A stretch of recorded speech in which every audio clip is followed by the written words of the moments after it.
ஜவைச்சக் from Javadhu Vattipudur power writer அப்படிங்கிற YouTube channel மூலமாக உங்களை மீண்டும் சந்திப்பிறப்ப மற்ற மகிழ்ச்சி. அத்தோட எங்கள் சேனலை சப்ஸ்கிரைப் பண்ணுங்கள், பெல் பட்டன் அழுத்த மறந்துடாதீங்க. அத்தோட எல்லாத்துக்கும் ஷேர் பண்ணுங்கள். அதாவது ஆகம விதிகளுக்கு முரணாக இருக்கிறாரா அல்லது இஸ்லாமியர் என்பதாலா அப்படிங்கிற மிகப்பெரிய ஒரு கேள்வி. அதாவது சாய்பாபா, ஷீரடி சாய்பாபா அப்படிங்கிற ஒரு மிகப்பெரிய ஒரு மகான், இந்து மக்களால் போற்றப்படக்கூடிய ஒரு மகான். அவரை இன்னைக்கு ஏகப்பட்ட பேர் தன்னுடைய இந்து மத ஆலயத்துக்குள்ளே வச்சுட்டாங்க. வடநாட்டிலோட பார்த்தீங்கன்னா ஒரு 8-9 மாசத்துக்கு முன்னாடி உள்ளே வைத்திருந்த சிலைகளை வெளியே எடுத்தார்கள் இந்து மத கோவில்களுக்குள். கேட்டால் அவர் ஒரு இஸ்லாமியர் அப்படின்னு ஒரு மிகப்பெரிய ஒரு அங்கே ஒரு பூகம்பம் விழுந்தது. ஏகப்பட்ட கோவில் எடுத்துட்டாங்க. ஆனால் தமிழ்நாட்டை பொறுத்த வரைக்கும் ஏகப்பட்ட சாய்பாபா கோவில் தினமும் திறந்து கொண்டே இருக்கிறார்கள். அதே நேரத்தில் இந்து மத கோவில்களுக்குள்ளேயே சாய்பாபா சிலையை வச்சு வணங்கிட்டு இருக்காங்க. இந்து மத நண்பர்கள் தான். கேட்டால் அவர் இஸ்லாமியராக இருந்து இந்துவாக தன்னுடைய பிரச்சாரத்தை தொடங்கினார். மற்றபடி மத நல்லிணக்கத்தை ஏற்படுத்தினார். பொதுவாக ஒரு மத நல்லிணக்கத்தை ஏற்படுத்தி ஒரு நல்ல மனிதர், அவ்வளவுதான், முடிஞ்சு போச்சு. அதை பாராட்டும் விதமாக இன்னைக்கு சாய்பாபாவை ஒரு தெய்வமாக வழிபடக்கூடிய ஒரு சூழல். ஏகப்பட்ட ஆஸ்பத்திரியோட போனீங்கன்னா கூட குறிப்பிட்டு சொல்லக்கூடிய சமயத்தில் போரூர் ராமச்சந்திரா போனீங்கன்னா பார்க்கலாம், உள்ள நுழைஞ்சிங்கனாலே சாய்பாபா சிலை தான் இருக்கும். அப்புறம் ஒவ்வொரு இடத்துக்கும் ரூமுக்கும் போகக்கூடிய சமயத்தில் பார்த்தீங்கன்னா சாய்பாபாவுடைய ஃபோட்டோ, சாய்பாபாவுடைய அங்கங்கே சிலைகள் வச்சிருப்பாங்க.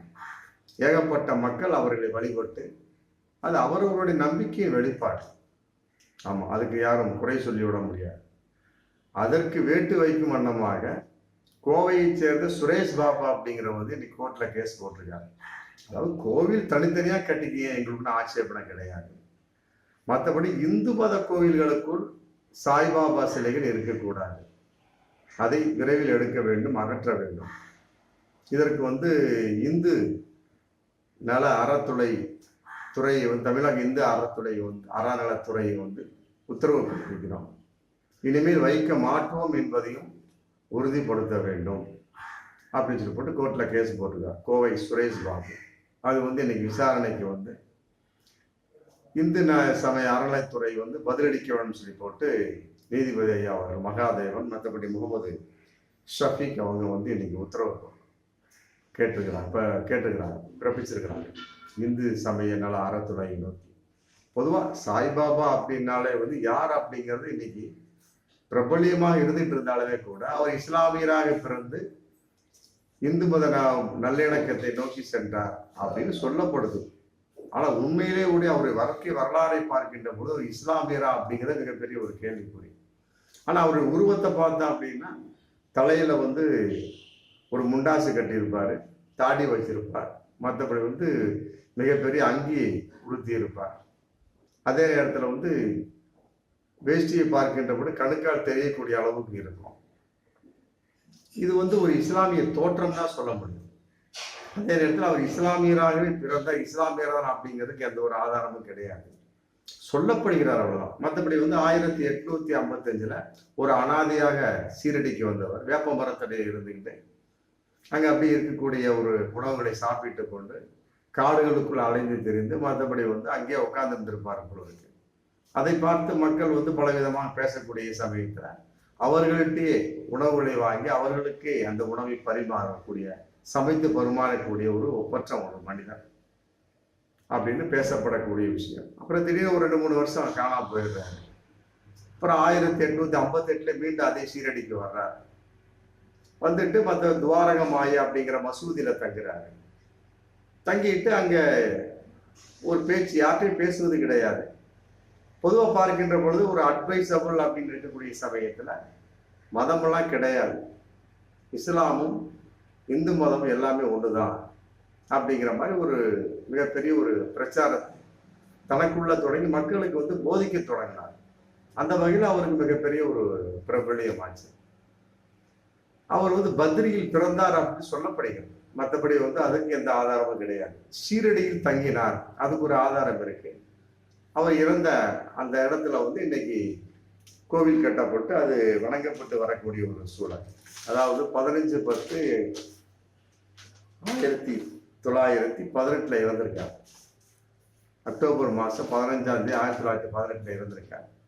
அங்கே வந்து ஸ்ரீ சமாதி மந்திர் அப்படின்னு ஷீரடி சமாதி மந்திர் சொல்லப்பட்ட ஒரு கோயில் கட்டி ஏகப்பட்ட பக்தர்கள் இந்தியாவிலிருந்து மற்றபடி வெளிநாட்டிலிருந்து ஏகப்பட்ட பக்தர்கள் வந்து அவர் வணங்கி கொண்டு இருக்கக்கூடிய ஒரு சூழல் இன்னைக்கு கண்கொள்ளா காட்சியாக இருந்தாலுமே கூட இன்னைக்கு வந்து இந்து மத கோவில்களுக்குள் அவருடைய சிலைகளை வைக்கக்கூடாது அப்படின்னு ஒருத்தர் கோர்ட்டில் கேஸ் போட்டிருக்காரு. கோவை சுரேஷ் பாபு என்னன்னு கேட்டால் அவர் இஸ்லாமியருங்க, நீங்க எப்படி இந்து மத கோயில்களை வைக்கலாம், எங்களுடைய ஆகம விதிகளுக்கு அது முரணானது, எடுத்துருங்க அப்படிங்கிறாரு. அப்போ வணங்கக்கூடியது யார் அப்படின்னு நம்ம பார்க்கணும். ஷீரடி சாய்பாபாவை வணங்கக்கூடியவர் இஸ்லாமியர் கிடையாது. ஏன்னு கேட்டால் இஸ்லாமத்துல வந்து மனித வழிபாடு கிடையாது. அவங்க வந்து பொதுவாக நபிகள் நாயகத்தை வந்து வணங்க மாட்டாங்க. அவர் வந்து வழிகாட்டியாக தான் பார்த்துட்டு இருக்கிறாங்க. அப்படி இருக்கிற சமயத்துல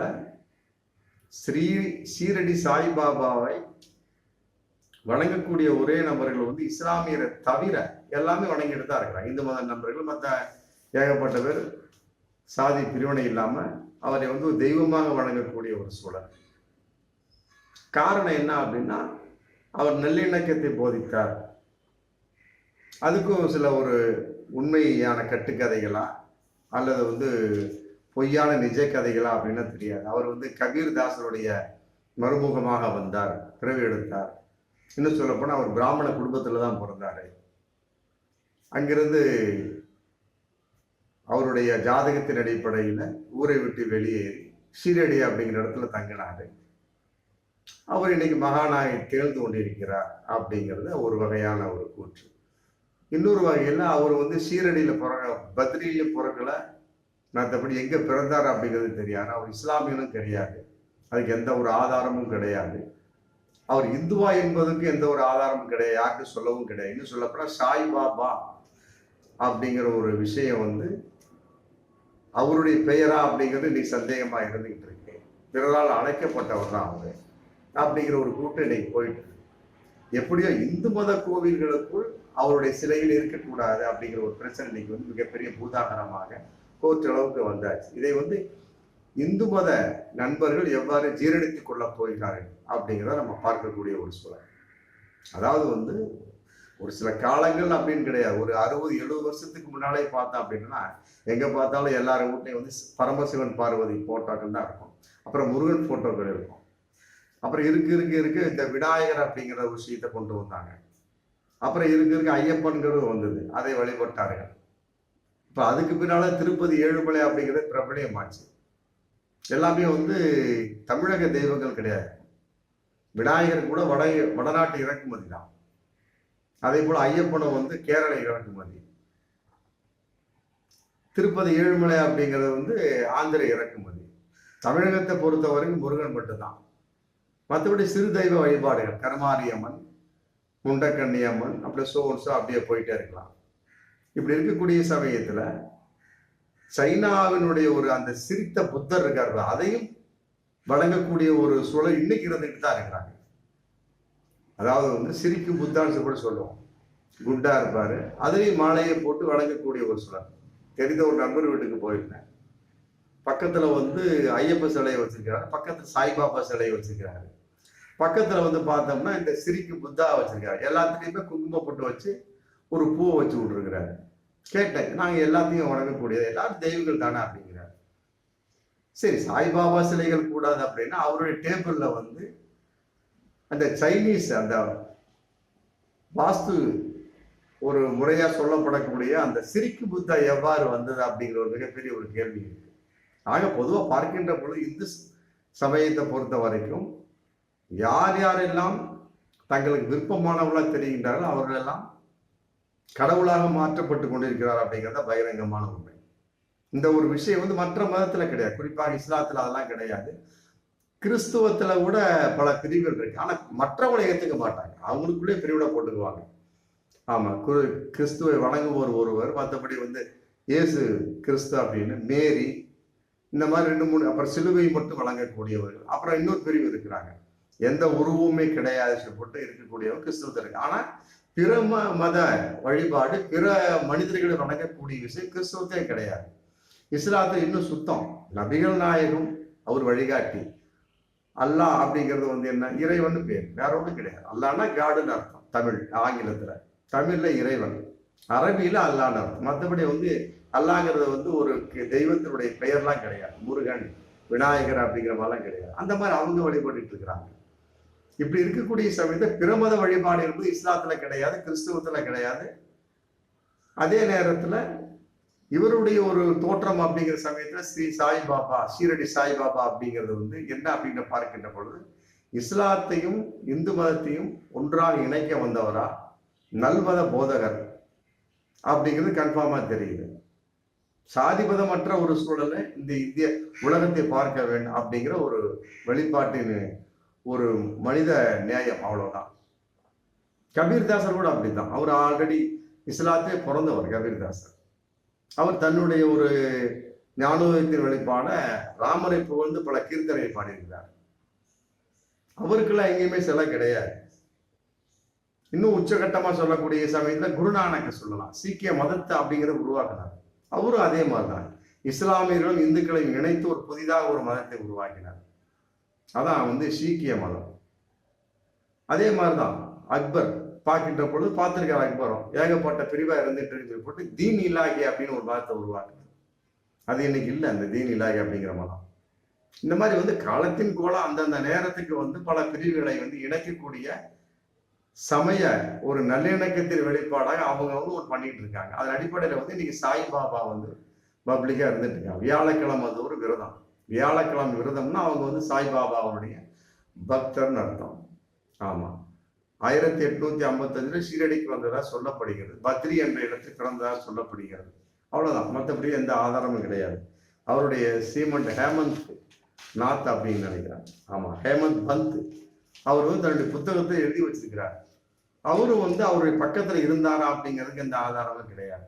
புத்தகத்தை எழுதி வச்சுட்டு போயிட்டார். மற்றபடி அதை படித்து கொண்டு அவருடைய கருத்துக்களை பரப்பக்கூடிய ஒரு சொல்ல பார்த்தீங்கன்னா, தெருவில் கூட இன்னைக்கு சாய்பாபா, ஷீரடி சாய்பாபான்னு சொல்லி போட்டு ஒரு சைக்கிள் வண்டியில வச்சுட்டு போயிட்டு இருப்பாங்க. ஆமா, அவர்களெல்லாம் வந்து உண்மையான பக்தர்கள் அப்படிலாம் சொல்ல முடியாது. அவர்களெல்லாம் வந்து பல விதத்துல வந்து ஒரு பிச்சைக்காரர்கள். மற்றபடி வந்து கொஞ்சம் கிட்ட இருக்கிறத அடிச்சுட்டு போயிடுவாங்க. அந்த மாதிரி பலவிதமான ஒரு மனிதர்கள் அதில் இருக்கிறாங்க. அப்ப சீரடிக்கு என்று ஒரு தனிப்பட்ட கோவில் இருக்கக்கூடிய சமயத்து அங்கங்கே வந்து சீரடி சாய்பாபாக்குன்னு ஒரு கோவில் உருவாக்கப்பட்டுக்கிட்டே இருக்கு. அந்த மாதிரி உருவாக்கிட்டு போயிருங்க. மற்றபடி வந்து இந்து மத கோவில்களுக்குள் அவருடைய சிலையை வைக்க வேண்டாம். அதான் வந்து கோயம்புத்தூர் சுரேஷ் பாபுனுடைய ஒரு வேண்டுகோள். அப்படி பார்க்கின்ற பொழுது வட இந்திய தெய்வம் அப்படிங்கிறப்ப விநாயகர், அதுவும் வந்து தமிழக கோவில்ல இந்து மத கோவிலும் வந்தாச்சு, முடிஞ்சு போச்சு. அப்படி பார்க்கின்ற பொழுது ஒவ்வொன்றா பார்க்கலாம். எத்தனையோ ஒரு முருகன் கோயில் அப்படின்னு வந்தா உள்ள பலவிதமான தெய்வங்களுடைய உருவங்கள் இருக்கத்தான் செய்யுது. அதன் அடிப்படையில் இன்னைக்கு வந்து ஷீரடி சாய்பாபா அந்த உருவத்தையும் வச்சுட்டாங்க. அதை எடுக்க வேண்டும். இது ஆகம விதிகளுக்கு முரணானது. அதே நேரத்தில் அந்த தன்னுடைய மனுவில் வந்து சொல்றார், இவர் ஒரு இஸ்லாமியராக பிறந்தவர், அதனால வைக்கக்கூடாது அப்படிங்கிற மாதிரி சொல்றார். இதற்கு பின்னால் அரசியல் இருக்கிறதா அப்படிங்கிறத நம்ம பார்க்கணும். கட்டாயமா ஆண்டு கொண்டிருப்பது ஒரு பாஜக பாசிச கும்பலின் ஆட்சி. அதனுடைய தூண்டுதல் வெளிப்பாடா வந்து கோவை சுரேஷ் பாபு ஒரு கோர்ட்ல கேஸ் போட்டிருக்காரா அப்படிங்கிறது வரும் காலங்கள்ல தெரியும். அதே நேரத்தில் வட இந்தியாவை பொறுத்தவரை ஏகப்பட்ட இடங்கள்ல வந்து இந்த மாதிரி கோவிலில் வைக்கப்பட்ட ஷீரடி சாய்பாபாவுடைய சிலைகள்லாம் வந்து 2 கோயிலை எடுத்துட்டாங்க. அதன் தொடர்ச்சியா வந்து தமிழகத்துல வந்து இன்னைக்கு வந்து மிகப்பெரிய ஒரு அந்த செயல்பாடு உள்ள நுழைஞ்சுக்கிட்டு இருக்கு. அதே நேரத்தில் தனிப்பட்ட கோவில்ல வச்சிருக்கு, நாங்க எதுவும் கேட்டுக்க மாட்டோம். இந்து மத கோவிலுக்குள்ள வைக்க வேண்டாம். அப்படி பார்க்கின்ற பொழுது எங்கள் ஆகம விதி முரணாக இருக்கிறது. ஆகம விதி அப்படிங்கும்போது ஒரே கோவிலுக்கு ஒரே சிலை, அது சம்பந்தப்பட்ட வேறொரு சிலைகள்.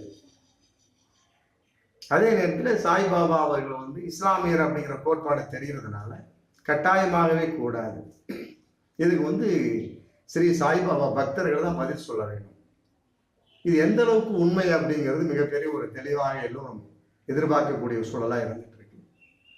ஸ்ரீ சாய்பாபாவுடைய பக்தர்கள் கட்டாயமா நீங்களும் கோர்ட்ல கேஸ் போட்டு அதுக்கு தகுந்த என்ன பதிலுங்கிறத தெரிந்து கொள்ள மிக ஆவலாக தான் இருக்கு. இது சம்மந்தப்பட்டவங்க யார் எப்படின்னு கோர்ட்ல கேஸ் போட்டு, கோவை சுரேஷ் பாபு வந்து கோர்ட்ல கேஸ் போட்டு எல்லாத்தையும் தூக்குங்க அப்படிங்கிறாரு. அப்புறம் நாளடைவில் வந்து இது இஸ்லாமியர் சொல்லி போட்டு கோவிலை இடிப்பார்களா அப்படிங்கிறது ஒரு பேச்சு இன்னைக்கு அது ஒரு பரவலா போயிட்டு இருக்கு. இன்னைக்கு வந்து இந்து மத கோவில்களுக்குள்ளிருந்து சாய்பாபா சிலையை தூக்குங்கள் அப்படிங்கிறவங்க நாளைக்கு சாய்பாபா கோவில்களை உடைப்பார்களா சிதைப்பார்களா அப்படிங்கிற ஒரு சந்தேக உணர்வு இன்னைக்கு போயிட்டு இருக்கு. எப்படி இது வந்து வரும் காலங்களில் ஒரு மிகப்பெரிய ஒரு பூதாகரமான பிரச்சனையாகத்தான் வெடிக்கும் என்பதுதான் நிதர்சனமான உண்மையாக தெரியுது. ஆக இதுக்கு என்ன ஒரு முடிவு அப்படிங்கிறது கட்டாயமா வந்து கோர்ட் சரியான முடிவு சொல்லணும். இருந்தாலும் தீர்ப்பு கரெக்டாக உட்கார எல்லாமே ஆதாரத்தை தான் அவங்க பார்ப்பாங்க. கோர்ட்டை பொறுத்த வரைக்கும் அவர் சீரடியில் பிறந்தாரா, இது பத்ரியில் பிறந்தாரா, சீரடியில் மரணித்தாரா அப்படிங்கிற ஒரு கான்செப்ட் இருக்கு. மற்றபடி எந்த அளவுக்கு அவர் பத்ரியில் பிறந்தார், இஸ்லாமியராக பிறந்தாரா, இஸ்லாமியரா, அவருடைய பெயர் என்ன, பிராமண குடும்பத்தில் பிறந்து இஸ்லாமியரால் வளர்க்கப்பட்டவர் அப்படிங்கிற ஒரு கருத்து போயிட்டு இருந்தாலும் எந்த அளவுக்கு உண்மை அப்படிலாம் பார்க்கக்கூடிய சமயத்து பொன்முத்துராமலிங்க தேவரை அவங்க வந்து தேவர் இனத்துல சமூகத்துல பிறந்து இஸ்லாமிய பால் குடித்து வளர்ந்தவர். அவர்லாம் இன்னைக்கு வந்து பசும்பொன் ஜெயந்தி அப்படிங்கிற பேரை கொண்டாடப்படவில்லையா, தனிப்பட்ட முறையில கொண்டாடுறாங்க. அதை பற்றி அவருக்கென்று ஒரு தனி கோவில், மற்றபடி அவருக்கென்று ஒரு ஜெயந்திங்கிற விழா போயிட்டு இருக்கு. அது மாதிரி வந்து சாய்பாபா சிலைகள் தனிப்பட்ட முறையில் வைங்க, இந்து மத கோவில்களுக்குள் வைக்க வேண்டாம். இதுக்கு வந்து சாய்பாபா பக்தர்கள் என்ன பதில் சொல்கிறார்கள் உங்களுடைய கமெண்ட் பாக்ஸ்ல போடுங்க. ரெண்டாவது வந்து இதற்குன்னு ஒரு ட்ரஸ்ட்லாம் இருப்பீங்க இல்லையா, அவங்களும் இந்த கோர்ட்ல கேஸ் போடுங்க. கோர்ட்ல கேஸ் போட்டு கோவை சுரேஷ் பாபுவோடு போராடுங்க. அவரு என்ன சொல்றாரு, இவர் என்ன சொல்றாரு. வட இந்திய தெய்வங்கள்ங்கிற இறக்குமதி ஏகப்பட்டது இன்னைக்கு இந்து மத கோவில் எல்லாத்துலயுமே வந்தாச்சு. அப்படி இருக்கக்கூடிய சமயத்து இவரும் வந்து வட இந்திய இறக்குமதி தான், ஷிரடி சாய்பாபா. அப்போ வந்து எல்லோரையும் இவரை வெறுக்கக்கூடிய சமயத்தில் அப்புறம் மற்ற தெய்வ உருவங்களை எடுக்கக்கூடிய சூழல் வரக்கூடிய வாய்ப்பு இதில் இருக்கு. அதற்கு வந்து சாய்பாபா பக்தர் என்ன பதில் சொல்ல போகிறார்கள் அப்படிங்கிறது இன்னைக்கு எதிர்பார்ப்பா இருந்துட்டு இருக்கு. இதுக்கு தகுந்த ஒரு ட்ரஸ்ட் மற்ற சோர்ஸ் இருப்பீங்களா, அவங்களாம் கோர்ட்ல கேஸ் போட்டு இதுக்கு உண்டான ஒரு பதிலை எடுங்க. எப்படியா ஒண்ணு, அதாவது வந்து குருநானக், கபீர்தாசர், மற்றபடி அதன் அடிப்படையில் சாய்பாபா இவங்கெல்லாம் வந்து இந்துக்களையும் இஸ்லாமியர்களையும் ஒற்றுமைப்படுத்த வந்தவர்கள் அப்படிங்கிறது ஒரு கன்ஃபார்மா தெரியுது. ஆமா, ஆனால் கோர்ட்டில் கேஸ் போட்டிருக்க கோவை சுரேஷ் பாபு இஸ்லாமியர் அப்படிங்கிற ஒரு வார்த்தையை போட்டிருக்கிறதுனால ஒருவேளை அவர் வந்து இந்து இஸ்லாமிய ஒற்றுமை சிதைக்கிறாரா, தூண்டுகிறாரா அப்படிங்கிற ஒரு கேள்வி அந்த இடத்துல உட்காரு. அதனால வந்து இதை வந்து இந்துக்களாகிய அன்பு நண்பர்கள் போராடி எந்த அளவுக்கு அதை தங்களுக்கு உரிமையானதாக மாற்றிக்கொள்ள வேண்டும் அப்படிங்கிறத எல்லோரும் எதிர்பார்க்கக்கூடிய விஷயமா இருந்துட்டு இருக்கு. இதை விட்டா அப்படின்னம்னா அப்புறம் ஒவ்வொன்றாக எடுக்கக்கூடிய ஒரு சூழல். நாளைக்கு சாய்பாபா கோவிலே கூடாது அப்படிம்பாங்க. இது எந்த அளவுக்கு நிலைப்பாடாக ஒத்து போகும் அப்படிங்கிறத வரும் காலங்கள் தான் பதில் சொல்லும். பார்ப்போம் மீண்டும் அடுத்த வீடியோ. நன்றி.